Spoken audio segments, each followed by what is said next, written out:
சமீபத்துல சில கிராமங்கள்ல பார்த்தோம். ஆ எ அதாவது இந்துக்கள் வந்து ஏதோ ஒரு அந்த ஊர் திருவிழாவுக்கு வந்து முளைப்பாரிலாம் எடுத்துட்டு போம்போது, அவர்களுக்கு வந்து மோர் குடுக்குறது, ஜூஸ் குடுக்குறது விஷயங்கள்லாம் தர்கா வாசல்ல வச்சு குடுத்தாங்க. அப்புறம் அவர்களே வந்து அந்த வந்து தட்டு வரிசை தட்டெல்லாம் எடுத்துட்டு போனாங்கலாம் நெறைய விஷயங்கள்லாம் பார்த்தோம். ஸோ மத நல்லிணக்கம்ன்றது சில கிராமங்கள்ல இருக்க தான் செய்யுது. இன்னும் அண்ணன் தம்பியா வந்து மாமன் மச்சானா, ஆ அதே ஒண்ணு மண்ணாவே இருக்கிற ஆட்கள் சில கிராமங்கள்ல இருக்கத்தான் செய்றாங்க. ஆனா, இப்ப இந்த வெறுப்பு அரசியல வெறுப்பு மத அதாவது மத வெறுப்பு அரசியலை வந்து தூண்டி விட்டுட்டு, ஒரு 10 வருஷமா நம்மள வந்து ஆட்சி அதிகாரம்ன்ற பேர்ல வந்து பயங்கரமா கொடுமைப்படுத்திட்டு இருக்கிற ஒரு கட்சி, குறிப்பாக பாஜக. அதுவும் ஆர்எஸ்எஸ் சித்தாந்தத்த கொண்ட இந்த கட்சி வந்து ஆட்சி அதிகாரத்துக்கு வந்த பிறகு தான் மத வெறுப்பு அரசியல்ன்றது அதிகமாயிருச்சு.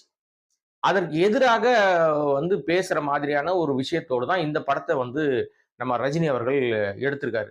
இப்ப ரஜினி இந்த கதைய ஏன் ஒத்துக்கிட்டாரு? கேமியோ தான் பண்ணதா சொல்றாங்க. ஆனா படத்துல ரொம்ப நேரம் அவரு வராரு. ஆக்சுவலா கேமியோன்னு இந்த